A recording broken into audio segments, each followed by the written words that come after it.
Got a fight in here. Hey folks, Mac T here, and we're gonna go ahead, Jeff and I, mostly Jeff. I got one arm. Yeah, I can't do too much. But anyway, we're gonna go ahead and we're going to remove this fascia here because this Sony system has failed. And what happens is it always wants to go up as high as it can, and then I hit the button to go down, and it goes down for a while, then I hit a bump or something happens, then it goes back up again. It's failed just like the other one. So what I'm going to do is I'm going to disconnect this Sony system off here because I got a brand new one, and I'll show you that one in a minute. But I got a brand new one. We're going to take the trims off. I already did this, so we're not going to go through that whole disassembly. We're just going to go ahead and mostly, once we disconnect it, there's a wire connector back here that plugs into this system. We're going to disconnect that, and then we're going to turn the car on to accessory. Then we're going to see if we can operate the radio controls, fans, and every temp and all that stuff on the car up here on the remote on the steering wheel. And then we're going to operate everything through here. That way, if it does fail, all you have to do is unplug it, and then you can do everything else, and you don't have to worry about this lower part malfunctioning and then spending $1,000 like I just did.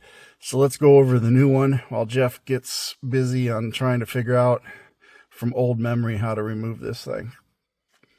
Well, this is the new Sony system, and I'm pretty sure Ford's going to discontinue this because they said they were surprised that this was even available. But this is a brand new one from Ford, and y'all might want to sit down when you hear the price. But this thing is $600 by itself, and then a $300 core charge. So it cost me $953 to buy this. And now when I take the old one back, I'll get my $300 back. So it's essentially a $600 plus tax replacement. But that's still pretty pricey. And they were so surprised this was even available anymore because this system here is no longer available, folks. If you want to take and replace it, you will have to go on eBay and buy a scrapyard version. And there might be some I saw that were selling them reconditioned or repaired. So you might be lucky on that aspect. But this here is discontinued. So if you have a Ford Edge with this model of touch button for your panel, you're not going to get that for the FCIM. So just keep that in mind. Discontinued, no longer made. But they still do have the Sonys. So I got lucky. And hopefully this one lasts about 12, 14 years like the original did. But we'll wait and see. Because the one that failed is actually a used one I bought. And that one failed already. It didn't make it about 2 years. So anyway, let's go ahead and show you how it works or doesn't work without this thing plugged in. See the All right. Looks like we got temporary lost communication with the climate system. So when you unplug that, you're not going to have your functionality on there. But we're going to go ahead and start the car.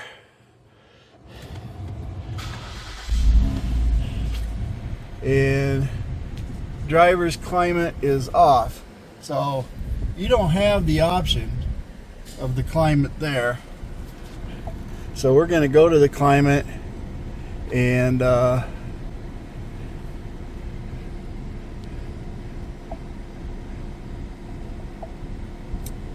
interconnected, isn't it? yep, I don't let you do anything. it won't turn on without this plugged in, folks. Yeah. You can't bypass it. So you have to replace it. That's why we tore this apart to prove this. But without this APIM or FCIM, Wow. you're not going to get anything. You can't even shut it off. So don't know what to tell you other than you'll have to buy the part. You lose your audio, you lose everything. So if this part is missing, you don't have anything. You can't unplug it to bypass it. So there you go, folks. You got the answer. You have to find and buy a used one, reconditioned one, whatever you got to do to keep this thing working, because it will not work without it. Well, folks, that answers the question. This is Mac T, and I hope you learned something here. And of course, it's at my $1,000 expense. But we got to go ahead and tear a few more things apart. We got to get the vent piece off of there to put onto the other one. And then we just go ahead and snap it all back together and plug it in, and she'll be up and running again. But lessons learned, folks. These are being discontinued, and you may have a problem if you can't find one. All right, folks, everything's working. Got it up and running, checked out everything. Button's working. So it is fixed, and I'm going to go back home and get my $300 back for the old one. But problem fixed, brand new. So I don't know if you want, if you're going to be able to get one in the future, but I'm telling you right now, they are running out. So just throw this away, Bill, right? no, don't throw that one away. That's $300. He's going to throw it away. Shame on him. Anyway, either that or he throws it away. I'm going to take that Shelby with me.